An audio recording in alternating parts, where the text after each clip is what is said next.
Então, estamos aqui hoje para falar sobre Guiana, o conhecimento de si mesmo. E esse conhecimento de si mesmo é um conhecimento que transcende o aspecto do conhecimento intelectual. É um conhecimento que a gente pode estar lendo nos livros, muitos livros teóricos, mas o que faz de fato a gente se conectar com esse conhecimento é essa prática diária de autoobservação, de observação da sua mente no momento presente e de onde a sua mente realmente está. Como a gente falou ontem, quando a gente falou sobre Dharma, Dharma é esse sair do piloto automático, é essa chave que te conecta à sua total presença no aqui e no agora. Mas muitas vezes a nossa mente está extremamente agitada, se conectando com aspectos do passado, de coisas que já não mais podem permear o nosso presente, ou do futuro, de delusões, de coisas que a mente cria, imagina.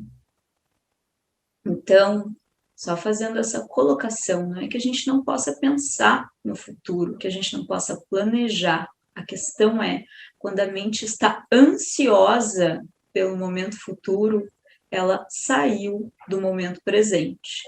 Você pode perceber que a sua mente está ansiosa, agitada, quando você tem dificuldades com o seu sono, dificuldades de se colocar no momento presente, fixação com um determinado objetivo específico. Então, a gente começa a se conectar com a experiência do futuro e esquece a experiência do presente. O presente nada mais é do que estar com a nossa mente serena, livre de elaborações mentais, cocriando tudo aquilo que a gente realmente quer e, naturalmente, tudo que a gente plantou, a gente colherá no futuro. Então, não há por que ter essa ansiedade, esse desconforto em relação ao futuro. Isso está muito relacionado com o aspecto do medo. Então, quando a gente começa a olhar para esse medo e observá-lo, a gente pode falar: esse é o medo. Eu o observo e eu domino essa energia. Então, esse é um dos domínios que a gente tem, uma das chaves que a gente tem para tirar qualquer tipo de ansiedade, qualquer tipo de desconforto que possa existir na nossa mente por meio de emoções perturbadoras. E hoje eu vou falar dentro da visão do Yoga Sutras de Patanjali e também de muitos textos clássicos do Ayurveda sobre o funcionamento da mente, os 5 tipos de funcionamento da nossa mente, como é esse mapa mental, como é essa psicologia do yoga que o Patanjali decodificou para a gente, um dos postulados mais antigos, que vai falar: a mente funciona de 5 formas, são apenas essas 5. Se alguém pensar em mais alguma além dessas 5, por favor, me escreva, porque eu ainda não encontrei nenhuma. Então, o primeiro funcionamento da mente vem do pensamento lógico. O pensamento lógico, ele pode partir de 2 formas: experiencial ou algo que lhe foi informado por uma pessoa de confiança. A gente não precisa torrar o nosso dedo numa tomada para ter a consciência de que não é uma boa coisa colocar o dedo da tomada, porque essa informação nos foi passada. Assim como uma erva milenar de cura, né? Muitos antigos testaram essas ervas, testaram essas sabedorias, até que chegasse na gente, para que a gente tenha esse discernimento de qual era a erva que era interessante tomar para um determinado tipo de coisa e qual a erva que é venenosa e extremamente perigosa. Então, esse conhecimento é o conhecimento lógico passado de pessoa para pessoa. E ao seu próprio conhecimento lógico, que vem de tudo aquilo que foi vivenciado, que é um conhecimento empírico. Então, a lógica me diz que muitas vezes, se eu for por um determinado caminho que eu já fui, esse caminho às vezes não é tão auspicioso. Ou se eu for por um outro determinado caminho, que eu já fui algumas vezes, esse caminho me abre mais portas, é mais auspicioso. Então, esse seria o nosso conhecimento empírico. E esse é o primeiro funcionamento da mente, a mente por uma lógica. O segundo funcionamento da mente, segundo o Yoga Sutras, é a suposição. Então, a gente supõe coisas que não têm lógica alguma. A gente começa a ter delusões de coisas na nossa mente. Isso é quando a nossa mente começa com um processo que não tem relação com a lógica. Por exemplo, eu começo a neurar que alguém está me perseguindo, mas isso não faz parte nenhuma de nenhuma lógica. É simplesmente algo que a minha mente me inventou, algo que está relacionado com aquele sentimento da emoção perturbadora do medo. E sempre que isso surgir, você pode falar: olha, medo, eu vejo você. E isso naturalmente pode se dissolver com você tendo a presença da sua mente no aqui e no agora. O terceiro funcionamento da mente é a memória. A gente está aqui e no agora, por nada mais, nada menos do que a nossa memória. Eu estou agora conversando com vocês, fazendo essa aula, porque eu tenho uma memória de que isso foi organizado, agendado, e a nossa memória, ela pode ser benéfica em relação a todas as coisas do nosso dia a dia. O grande problema da memória é que muitas vezes a gente começa a puxar emoções negativas relacionadas a samskaras. Samskaras, segundo essa psicologia do yoga, são as marcas mentais. E o que são essas marcas mentais? Tudo aquilo que você já fez consecutivas vezes e isso começa a se tornar parte de você. Você começa a cultivar tanto uma sequência de acontecimentos, ações ou pensamentos ou frequentar um lugar que isso acaba se tornando parte de você. E isso passa a ser uma marca mental. Então, essa marca mental, ela começa a estabilizar a dualidade do gosto ou não gosto. Então, o que é o gosto ou não gosto? É o samskaras. Você sabe que você gosta ou não gosta de uma coisa por causa da sua memória.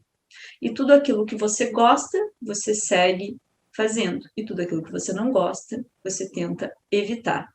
Isso muitas vezes é uma das causas do sofrimento, que a gente vai ver também quando a gente falar sobre os 5 aspectos do sofrimento da mente. Então, essa é a memória, que carrega os samskaras. E a imaginação, o quarto funcionamento da mente. Então, o quarto funcionamento da mente relacionado à imaginação é a nossa capacidade de conseguir cocriar coisas no mundo. A gente consegue cocriar coisas no mundo por conta da nossa imaginação. Uma mente que está embotada, que está letárgica, que não tem ânimo para nada, muito pouco provável que consiga sustentar um alto grau de imaginação.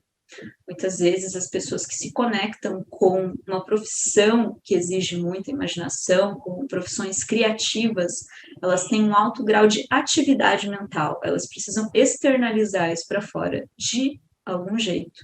Então, a imaginação, ela é a chave criadora de tudo que pode ser uma realização no externo. Ou também, ela pode ser uma forma da gente se desconectar com a realidade. Quando a gente começa a se conectar profundamente com coisas que não têm lógica nenhuma, não são sustentadas de uma forma lógica, conspiratórias, perseguições, coisas relacionadas à imaginação, a gente pode ir até onde a imaginação é capaz, ad infinito, mas muitas vezes isso não é positivo e isso também não vai acrescentar para as nossas marcas mentais, porque a gente começa a ocupar as horas do nosso dia, os nossos pensamentos com esses aspectos conspiratórios, que não necessariamente têm relação com a gente estar presente no aqui e no agora. E, por fim, a última atividade da mente, sono. Então, o sono é quando a gente começa a se conectar com a fase dos sonhos. Entretanto, muitas vezes, o Yoga Sutras, a psicologia do yoga, vai falar sobre a gente conseguir chegar num grau de sono sem sonhos. E o que seria isso? O Nidra.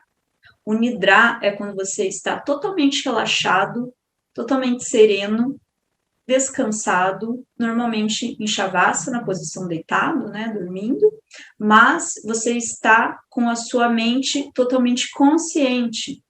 Então, existem muitos mestres, muitos mestres de yoga, mestres do budismo, que eles vão falar em relação a como que a gente começa a dominar esses sonhos, porque os sonhos nada mais são do que a visão do nosso inconsciente sendo projetado. E quando a gente começa a se dar conta que a gente tem o domínio disso, a gente começa a perceber que é possível a gente despertar nesse sonho. A gente começa a ver que é possível a gente dominar em um nível altíssimo tudo que acontece dentro do nosso sonho. Existem várias formas da gente acessar isso. Existe um livro chamado Yoga dos Sonhos, que vai falar só sobre isso, só sobre como a gente desperta nos sonhos. E para a gente ter essa conexão de yoga no seu sono, você precisa primeiramente fazer uma higiene do sono. Então, o que é essa higiene do sono? É você ter um horário biológico compatível com aquele que você precisa dormir. Então, uma pessoa que tem um ciclo circadiano, que é o ciclo que está ajustado com a sua biologia do seu ser, ela vai dormir no máximo até umas 10 horas da noite. Com sorte, se for possível, às 9, às 8. Por quê? Porque esse é o horário que vai favorecer você ter um ciclo do sono com qualidade, liberando uma quantidade de hormônio do sono, que é a melatonina, que é necessária para que você comece a iniciar essas práticas de yoga do sono. E a yoga do sono, ela vai começar com a sua higiene do sono. Sem higiene do sono, não é possível a gente se conectar com o aspecto mais profundo do sono. Então, o sono e os sonhos, eles têm um alto poder investigativo, de autoconhecimento também, é um universo a ser explorado. Eu recomendo a todos que comecem a se conectar com práticas de higiene do sono, para minimamente começar a se lembrar dos seus sonhos. Eu recomendo que todas as pessoas tenham um diário do sono. Eu, particularmente, tenho um aplicativo de diário do sono. Eu acordo todo dia, 90% das noites eu me lembro dos meus sonhos e eu anoto e faço esse diário dos meus sonhos. E muitas vezes eu vejo que eles começam a dar sinques com coisas do meu dia a dia, com algumas coisas que eu faço perguntas internas. Então, é uma prática de autoconhecimento muito, muito, muito profunda, você se conectar com os seus sonhos. E com o seu sono também, que é o momento onde você vai ter um sono sem sonhos. Então, esses são os 5 funcionamentos da mente, segundo o Yoga Sutra de Patanjali, segundo a psicologia do yoga. Se alguém conhecer mais algum funcionamento da mente, por favor, me escreva e me fale qual é esse funcionamento da mente. Porque até hoje eu fiz essa pergunta para centenas de pessoas e não encontrei uma resposta além desses 5 funcionamentos da mente. E agora a gente vai falar sobre as 5 aflições mentais, porque o Yoga Sutra ele vai fazer esse mapeamento de toda a sua mente. O que são o funcionamento da mente, os 5 funcionamentos da mente, e o que é os 5 sofrimentos da mente, e como a gente cessa esse sofrimento da mente, por meio do Samadhi. O Samadhi é a correta contemplação, é o real estar no aqui e no agora, é o real yoga. Também pode ser chamado de mindfulness, quando a nossa mente está totalmente plena, quando a nossa mente está totalmente serena. Os nomes são muitos, mas o estado de espírito é um só. É você estar entregue no presente, livre de elaborações mentais. Então, os 5 kleshas, ou as 5 aflições mentais, a primeira delas começa no egoísmo. Então, quando a gente se conecta com o nosso eu, ele tem desejos que são infinitos. E muitas vezes, quando a gente está muito conectado com o eu, a gente desconecta com as pessoas à nossa volta.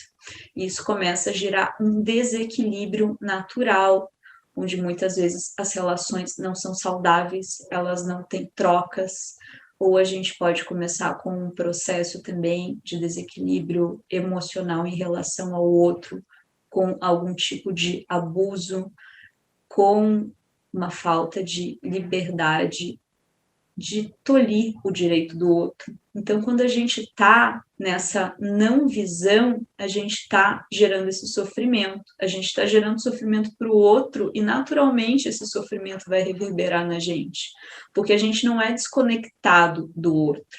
Quando a gente começa a se conectar com alguns ensinamentos de neuroplasticidade cerebral, a gente começa a ver que o outro tem uma influência direta na nossa vida. Então, se a gente está em meio de pessoas que a gente está trazendo infelicidade, isso vai reverberar na gente, invariavelmente. Então, não se preocupem se vocês já tiveram um chefe abusivo, um relacionamento abusivo, isso reverbera na pessoa diretamente. Não há por que sustentar nenhum tipo de raiva, guardar nenhum tipo de rancor. A pessoa que mais sofre é a pessoa que emana toda essa energia. Então, tenho compaixão por essa pessoa, que sem dúvida essa pessoa é a pessoa que mais está sofrendo com tudo isso. Então, a gente começa a ter essa não visão, ou avidya. Então, avidya a gente não vê mais, a gente não consegue enxergar o mundo como interdependente, como totalmente conectado. Então, esse símbolozinho do Alchemy Fullness, ele é um símbolo que ele representa essa interconexão, essa causalidade em meio a todos os eventos que acontecem na nossa vida. Então, a gente começa a compreender que a gente não é um indivíduo isolado no mundo. E essa seria a vidya, a real visão do yoga, que a gente está aqui totalmente interdependente dessas causas e condições das pessoas à nossa volta, e que a gente, quando a gente está oferecendo o melhor da gente para as pessoas, isso é o que reverbera na gente. É uma visão holística, é uma visão que não é limitada, que não é autocentrada. E quanto mais a gente vai se liberando desse autocentramento, mais fácil vai ficando a nossa vida, mais simples vai ficando a nossa vida, as coisas simplesmente vão fluindo. A gente deixa de ter que fazer tantos esforços, porque a gente começa a se dar conta que não é a gente lutando no mundo sozinho. Tem muitas pessoas que têm visões muito parecidas com as nossas, que estão se conectando, que têm esse aspecto da interdependência, que pensam em todas as questões que estão acontecendo hoje no mundo, que querem fazer um mundo melhor. Isso tudo está acontecendo. A gente não é sozinho lutando no mundo. Então, essa é a visão. E a não visão é você achar que você está totalmente sozinho. Essa é a total ilusão. Não estamos sozinhos. Nem quando realmente estamos sozinhos, isolados no quarto, estamos realmente sozinhos, porque estamos captando toda essa energia quântica que está acontecendo no mundo. E por isso é tão importante a gente sustentar a nossa paz interior, a nossa equanimidade, as nossas práticas de meditação, porque isso reverbera num campo, isso é quântico. Então, esses seriam os dois aspectos do sofrimento, a egoidade e a não visão. E isso vai gerar o quê? Quando a gente está muito conectado no nosso ego, muito conectado com o nosso eu, com os nossos desejos pessoais, isso vai começar a gerar apego e aversão, que são os outros dois sofrimentos. Então, quando a gente está vibrando no apego, a gente quer mais e mais e mais do mesmo. E muitas vezes isso para de acontecer. E a gente faz o quê? A gente sofre, porque a gente desejava isso como realização da nossa felicidade, que é uma felicidade condicionada, né? A psicologia do yoga vai falar o que é uma felicidade condicionada, aquela que depende de causas e condições externas. E o que é uma felicidade não condicionada, uma felicidade genuína, aquela que é cultivada por você. Então, quando você está sereno com a sua mente, no aqui, no agora, você está bem em qualquer lugar, invariavelmente. Como que você não vai estar bem se a sua mente está bem? Se a sua mente está bem, consequentemente, teu corpo vai estar bem também. Porque mente e corpo no yoga é a mesma coisa. A gente não tem como ter uma mente no estado bom e ter um corpo que não está bem. Porque uma mente que está bem, ela vai cuidar da sua saúde, ela vai cuidar da sua alimentação, ela vai cuidar da sua higiene do sono, ela vai se preocupar com as pessoas à sua volta. Consequentemente, você vai estar com saúde. Agora, se a sua mente não está bem, a gente pode estar em qualquer lugar, a gente não vai ficar bem.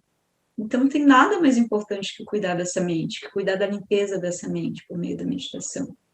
Quando a gente começa a se conectar com esse aspecto de liberação de todos os nossos apegos, a gente vê que a gente consegue ser sereno na pandemia, que a gente consegue ser sereno no aqui e no agora, que a gente consegue ser sereno sentando, silenciando a nossa mente por um momento e falando, nossa, minha mente está com muitas emoções perturbadoras, e eu observo isso, e eu tenho capacidade de liberar cada uma dessas emoções. A gente liga a torneira da meditação e tudo isso flui como uma água. A gente consegue soltar isso, observando para isso. Isso é uma realização na meditação. Esse é o processo de samadhi, a correta contemplação. E quando a gente está na aversão, é o outro extremo do apego. São dois extremos. Na verdade, são as duas faces da mesma moeda. Porque a aversão é você, não quero mais, não aguento mais isso, não aguento mais pandemia, usar máscara. Então a gente também está no sofrimento, porque o sofrimento é você correr disso que está acontecendo, e às vezes não dá para correr do que está acontecendo. Às vezes você tem que observar o que está acontecendo, com serenidade, com tranquilidade. Por mais que as coisas estejam complexas, e de fato estão em muitos níveis, no nível ecológico, político, de saúde pública, todas essas coisas estão, sem dúvida, muito, muito complexas. Entretanto, se você olhar para dentro, se você olhar para o seu eu, você vai ver que você tem várias coisas para agradecer, que a maioria das pessoas no mundo, grande maioria, tem uma ou outra pessoa que gosta, que tem um apreço, que é amado. Você vai ver que você tem um nível de saúde para você poder estar se conectando com esse tipo de assunto, buscando esse tipo de assunto. Então, você vai vendo que isso tudo pode ser dissolvido, essa versão toda pode ser dissolvida de tudo isso que está acontecendo, que de fato é e não há nada o que ser feito. Isso tem relação com uma entrega também, né? A gente não tem como dominar tudo que acontece à nossa volta. A gente consegue cuidar da nossa mente, da nossa serenidade e das causas e condições ao nosso entorno. E o que não está ao nosso entorno, a gente tem que ter uma entrega para a gente ter uma serenidade, para a gente ter uma não aversão de tudo isso que está acontecendo. Então, de repente, se falar de política é uma coisa que te dói o estômago, que te faz mal, para de falar, silencia um pouco, observa isso, observa a energia que brota disso. Isso é um exercício, é uma prática, né? Às vezes alguém fala uma bobagem assim, você observa, né? Vê a energia que brota, relaxa um pouco. E essa é a não dualidade, né? A não aversão, a não polarização dos extremos, né? De apego ou de aversão. Você olha as coisas como se fosse um filme, fica mais sereno, fica mais tranquilo, fica com a energia equilibrada. E, por fim, o último klesha é o medo da morte. Então, o medo da morte é o medo que permeia a condição humana, né? Todo mundo vai morrer. Desculpa dar essa notícia. A gente não pensa muito nisso, né? Agora, na pandemia, a gente está pensando mais, mas normalmente a gente não pensa tanto nisso. E é uma coisa interessante, porque as tradições orientais, elas pensam muito nisso, né? No Butão tem um teatro que eles fazem quando eles acordam, que eles representam os ciclos da vida, né? E eles fazem uma representação e depois eles fingem uma morte, né? Para lembrar que tudo isso é passageiro, que tudo isso é cíclico, que isso tem um começo, meio, fim. Então, a gente também, quando a gente tem essa conexão com esse ciclo, com leveza, a gente vai se soltando daquele primeiro klesha, que é o egoísmo, né? Que é o eu sou, eu faço, eu aconteço, e a gente se esquece que a gente é totalmente permanente nesse mundo, tudo nesse mundo é impermanente, né? Então, o medo da morte, quando você vê, ele é um medo que ele é totalmente irracional, porque ele faz parte da condição humana. Então, quando brotar o medo da morte, você simplesmente para, olha e fala: medo, eu te vejo, eu te observo. Você pode também soltando essa emoção perturbadora relacionada ao medo da morte, relacionado a qualquer instabilidade energética que o assunto da morte te gere. Porque a morte muitas vezes é um tabu, né? A gente não quer falar sobre isso, a gente quer fingir que não vai acontecer. Agora está na moda fingir que vai ser novo para sempre, né? Faz botox, puxa a cara. Não vai ser novo para sempre, né? A idade vai chegar e tá tudo certo, não tem nada de errado com isso, né? Eu acho que aceitar isso é uma coisa muito nobre, aceitar esses ciclos da vida. Então, quando a gente vai soltando o medo da morte, a gente vai também se conectando com esse aceitar do processo de todo o nosso ciclo. E esses são as 5 emoções perturbadoras, 5 kleshas, né? Os 5 estados que tiram a nossa mente do presente, da tranquilidade, da serenidade, segundo a psicologia do yoga, segundo o Yoga Sutras de Patanjali. Então, quando a gente vai olhando para isso tudo verdadeiramente e com honestidade, a vida vai ficando mais leve, né? Porque quando a gente para pensar, é óbvio que tudo isso é temporário, é óbvio que tudo isso é permanente. E como que eu vou me conectar com o mais profundo que há em mim para oferecer para as pessoas e para trazer benefícios para os seres à minha volta, né? Qual é o meu papel no mundo, meu propósito, meu dharma, como foi falado ontem, para eu conseguir viver uma vida plena e livre de sofrimento? Aí é uma pergunta que cada um tem que fazer para si, né? A resposta é muito individual. Então, esse é o conhecimento de si, ele é infinito, né? Esses conhecimentos, na verdade, de olhar para a mente, eles são infinitos.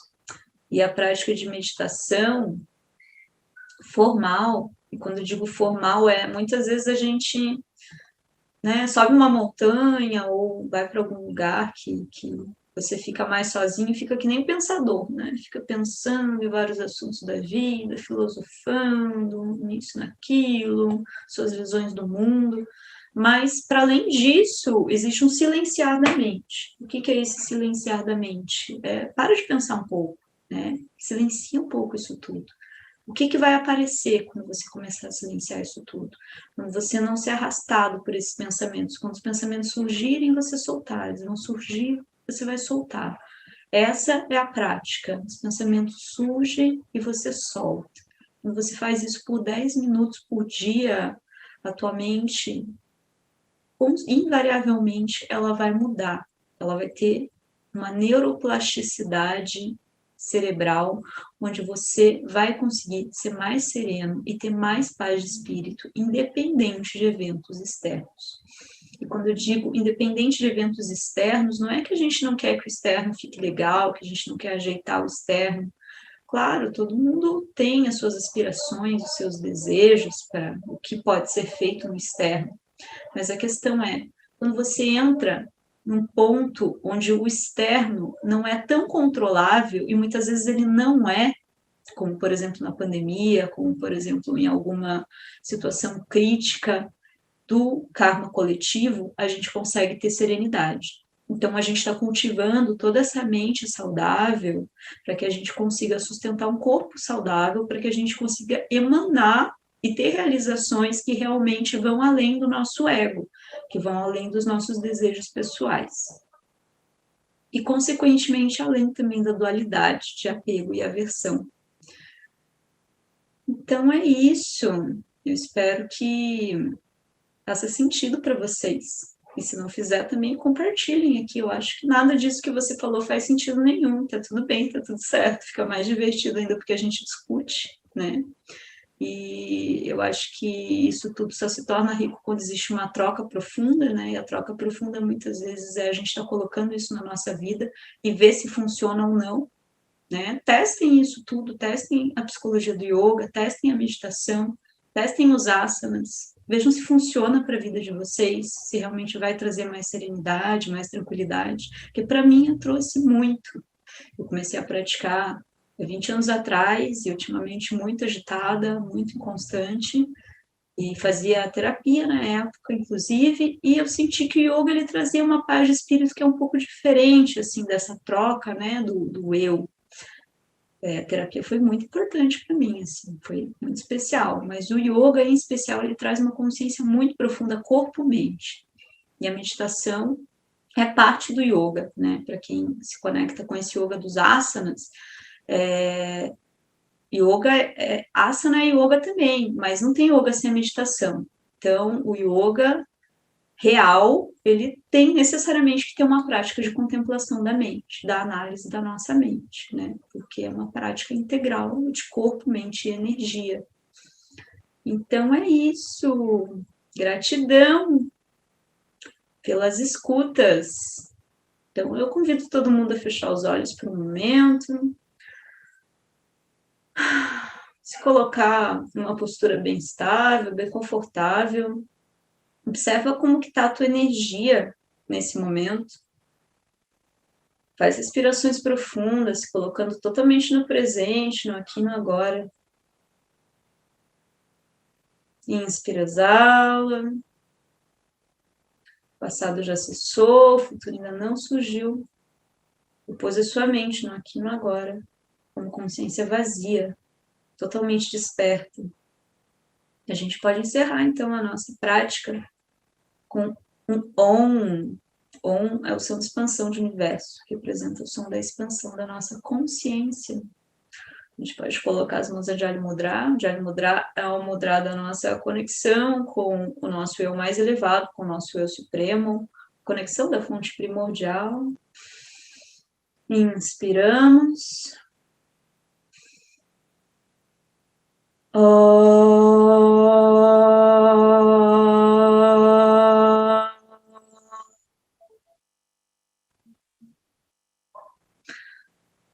Shanti, Shanti, Shanti.